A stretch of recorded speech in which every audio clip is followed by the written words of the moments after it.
Hey, what is going on, everybody? This is Beanie and welcome back to another review video. We did all the signature cards last time. This time we're going to be going over all of the XP reward path diamonds that you can get in this one particular pack.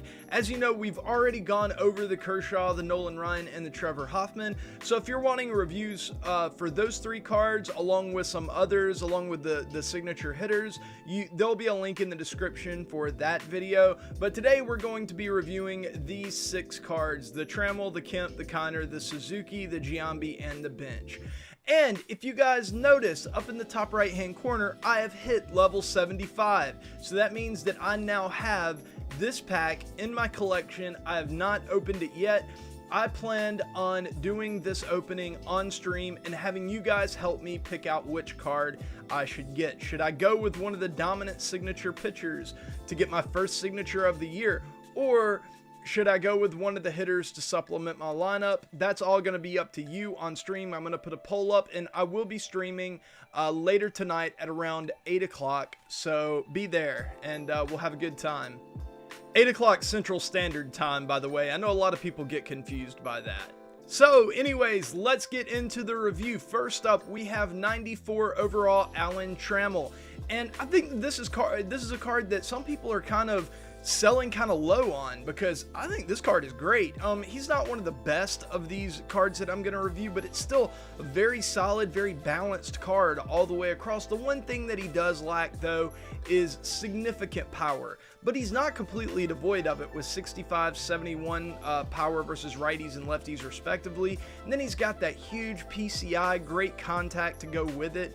Offensively, I think that this card is definitely a threat. He might not be a threat to go deep every single at bat, but he's a threat to hit you some doubles, to hit you some triples, so that's always nice. And then defensively, he's going to be tremendous for you. Now, he doesn't have the strongest arm in the world, and sometimes out of that shortstop, you really want kind of a stronger arm to be able to kind of recover from some of those plays deep in the hole or whatever. But he's going to be very rangy with 88 fielding, 82 reaction, and a 78 arm strength is good enough most of the time. But there might be a play or two here or there that he doesn't make because he doesn't have that 90 plus arm strength. And then from a speed standpoint, I do think speed is very important for shortstops, and his isn't great. It's just kind of average for a shortstop, but he does have 70 stealing to go along with it. So every now and then, not very often, but every now and then you could try to steal a base with him and be successful. So I think across the board, this is just a very solid card. Nothing really spectacular about it, but definitely a card that later on in the XP reward path that I'll consider going after. So for those reasons, I ended up giving him a fag of a 7.6. Next up, we have the 93 overall Matt Kemp, and this card is beautiful. I think that this card is just kind of a scratch below that signature series that we all saw when I reviewed the other day.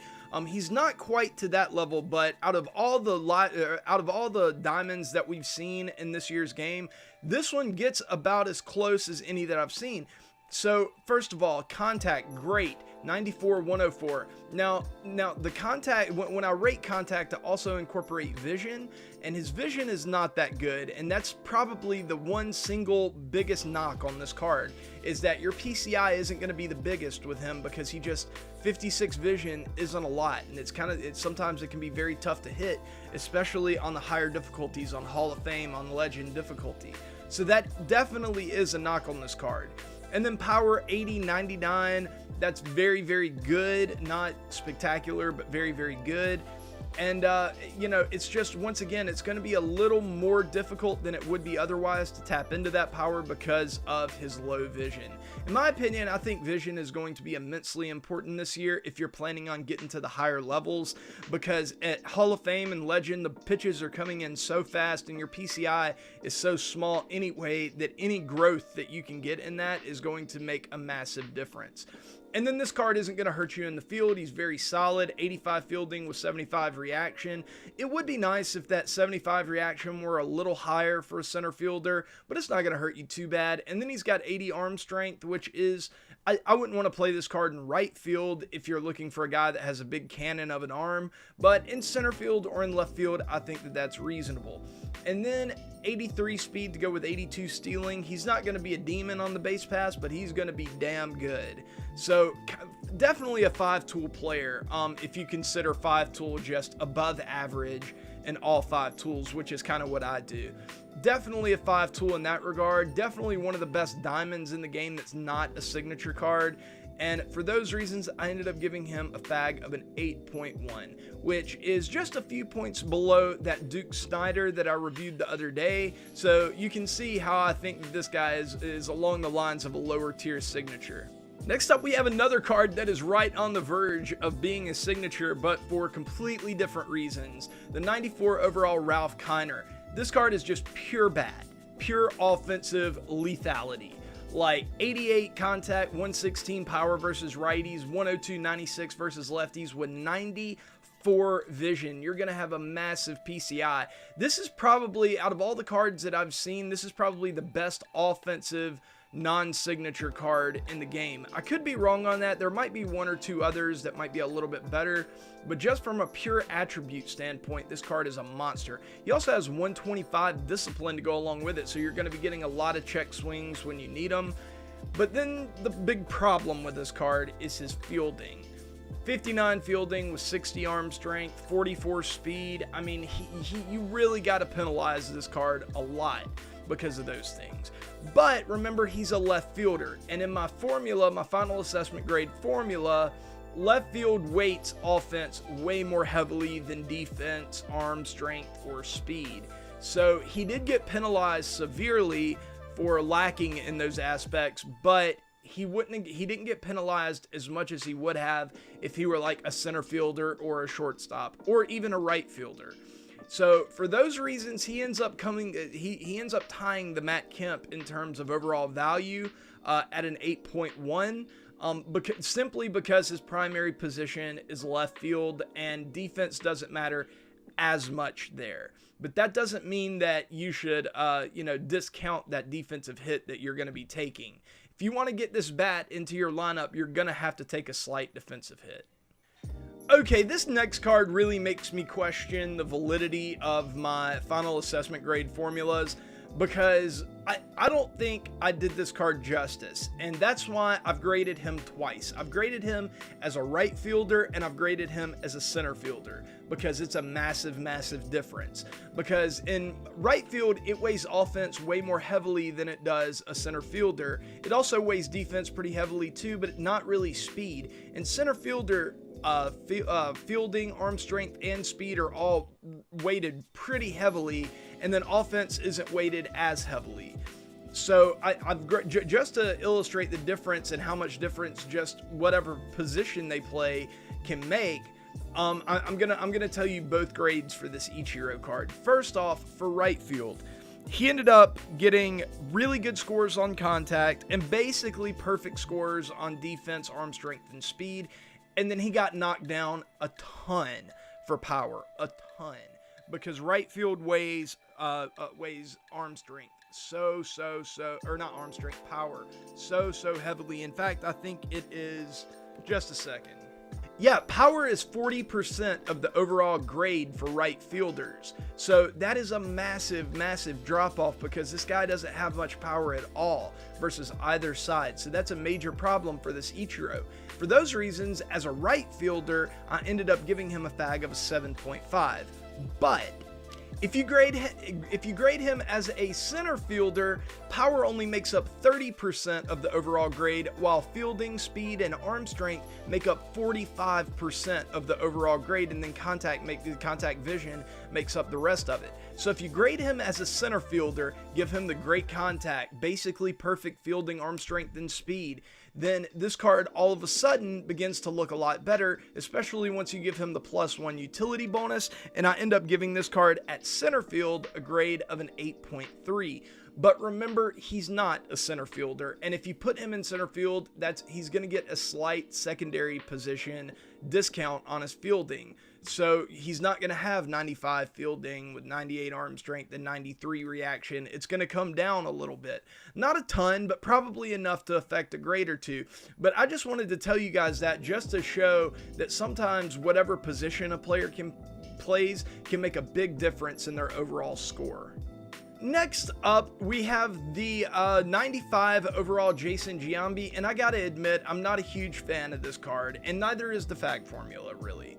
Because this card is a guy that is almost definitely going to have to be platooned if you plan on having this card on an in-game type of squad. First of all, 103 contact, 121 power versus righties with 74 vision. That's monstrous, right? That's one of the best left-handed power guys in the game. But then you get to against left-handed pitching, and he only has 61 power with 96 contact. That's enough to be okay, but still, you really want, whenever you're going after a first baseman, you want him to be solid versus both sides. You want him to be able to do damage versus both sides. Whereas if you put this card in your lineup in late game situations, guys are just going to bring in that lefty, and if you don't have an immediate platoon available for this guy, you're going to be in trouble. Couple that with the fact that he doesn't have a very good glove. He has really bad reaction. And it's a card that I just can't find myself falling in love with. If we have to leave one of these cards behind at the end of the XP reward path, I have a feeling that this is going to be the card that I end up leaving behind that I don't really want at all. And for those reasons, I ended up giving him a Fag of a 7.2. Okay, now I'm going to get a lot of pushback on this grade particularly because I love this Johnny Bench card. I love this card a lot. And there are a few reasons for that. One, he is a very balanced hitter. He hits righties really well with 70-84, lefties really well, 67-110 power. That's incredible. Against lefties, he's going to be dropping some bombs. Then he's got that 82 vision to go along with it, meaning your PCI is going to be reasonably big. And then you just get to the fielding, man. 94, 94, 85, 79 reaction with 91 blocking. He's going to be a monster behind the plate. But then the thing that is just tremendous about this card, his utility is amazing. He can play any corner in the game and he can catch. That has such immense value on a team that you can put this guy on your bench as a platoon guy. You can start him, but then move him around in the middle of the game if you want to get somebody else in there. I think utility has massive value in this game. And this guy is one of the premier utility players in MLB The Show. The only knock on him is that he can't play second, short, or center. So he can't play up the middle, but any corner, he's going to be fine. And I think that has a ton of value. And so for that reason, I ended up grading this card as a 7.6. But then I gave him a 4-point bonus. I can give a 1 to 5 point bonus based on a card's utility. And I think that this guy deserves a 4-point bonus because he can play 5 different positions that some of them can be really premium. So for those reasons, he ends up getting an 8.0 overall Fag. And I'm kind of losing my voice right now, aren't I? Hey, sorry about that. I don't know why I was losing my voice there. It just started trailing off on me there towards the end of that review. But anyways, that is it. I know I'm going to get a lot of pushback for that Johnny Bench rating, but I do think that his utility makes his card a really appealing pick whenever you get to level 75. Now, I think the most reasonable thing to do is to go ahead and pick one of these pitchers, but if you have one last hole in your lineup that needs to be filled, I think that almost any card in here can do that job, and they do have a variety of positions that you can pick from. So if you need that, go for it, and then just wait until the next pack that you get on the XP reward path to pick up Kershaw or Ryan or Hoffman.